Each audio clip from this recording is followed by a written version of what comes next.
Monsieur Jeunet, pour un identique. Merci, Monsieur le Président. Je fais bien les arguments qui viennent d'être donnés par ma collègue. Je voudrais illustrer les menaces que feraient peser ces coupes budgétaires drastiques sur nos missions locales et en particulier en milieu rural, Monsieur le Ministre. Comme sénateur de Saône-et-Loire et élu municipal à Digoin, je peux témoigner du rôle bénéfique de nos missions locales sur le terrain. Et il faut insister en plus sur la répartition des crédits au plan national entre régions. En effet, la faible démographie de régions comme Bourgogne-Franche-Comté amplifie le pourcentage de réduction. Les 6,8% des réductions de l'an dernier au niveau national se sont traduits par une baisse réelle de 8% et les 13% envisagés cette année conduiraient à une baisse réelle de 18%. Le réseau de nos missions locales dans notre région pourrait perdre 25% de leur financement en 3 ans.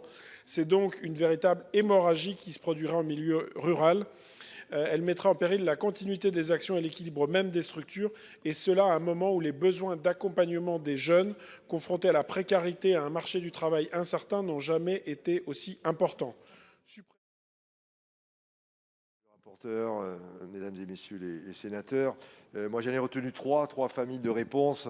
Il y a la question centrale. La question centrale, c'est effectivement de redresser les sommes allouées aux missions locales. Commencer par dire, qu'il n'y ait pas de malentendu, que je suis parfaitement conscient du rôle qu'elles jouent. Ce rôle de proximité est essentiel. Ce rapprochement, avec, ça porte bien son nom, avec la localité, la proximité, souvent d'ailleurs présidée par des élus locaux. On est au cœur de la granulométrie fine qui permet une identification des entreprises qui ont des besoins, une diagnostic quasiment personnalisé sur les gens dont on parle. Donc on a une granulométrie très fine que bien évidemment les services du ministère ne peuvent pas faire. Je m'en suis d'ailleurs ouvert avec le président de, je crois, l'association des missions locales, M. Valli, voilà, et qui a accepté la discussion. Alors certes, le moins 13% est important, et j'en conviens. On a compris quelle en est la cause, hein, c'est la volonté d'une maîtrise forte des dépenses publiques. Mais dans la discussion, on a, alors c'est une discussion, c'est un début de discussion, il y a beaucoup de travail à affiner. Mais oui, il admet bien volontiers que mission locale par mission locale, il y en a qui travaillent mieux que d'autres, il y en a qui sont plus efficientes que d'autres, il y en a qui ont des résultats meilleurs que d'autres. Donc déjà, en mettant les moins efficientes au niveau des plus efficientes, on aurait déjà tout simplement un rendement d'argent public qui serait meilleur parce que c'est quand même de l'argent public. Donc il n'est pas interdit de s'interroger sur son efficacité. Voilà, alors c'est un travail plus minutieux, c'est un travail pointilliste, j'allais dire, mais ce travail doit être fait et on a l'intention de le faire. Voilà, donc au fond, je suis en train de vous dire que l'ambition de réduction est peut-être forte, mais il n'est pas impossible de réfléchir à une efficience de ces missions locales.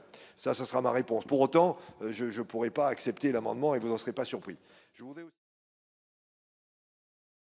Merci, Monsieur le Président. Les explications de vote vont me permettre de terminer ma phrase et j'en profite pour répondre à Monsieur le Ministre. Effectivement, je crois qu'on n'est pas opposé à l'évaluation des dispositifs. Encore d'ailleurs, faudrait-il préciser peut-être aux missions locales les critères sur lesquels vous souhaitez les évaluer.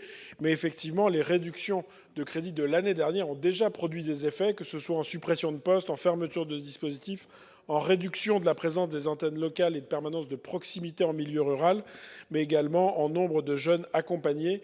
Et je voudrais dire que face au mur de la dette que connaît notre pays, à l'ampleur des déficits budgétaires ou sociaux qui sont les nôtres, mais aussi face au risque de déclin de notre pays dans la concurrence internationale, tout ce qui peut être fait pour favoriser l'intégration de la jeunesse est absolument essentiel.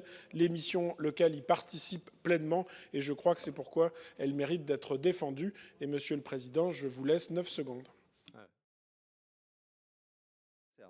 Donc je vais mettre aux voix ces amendements identiques qui ont reçu un avis favorable de la Commission, défavorable du gouvernement. Qui est pour? Qui est contre? Qui s'abstient? Ces amendements identiques sont adoptés et font tomber tous ceux qui suivaient dans la discussion. Et nous arrivons...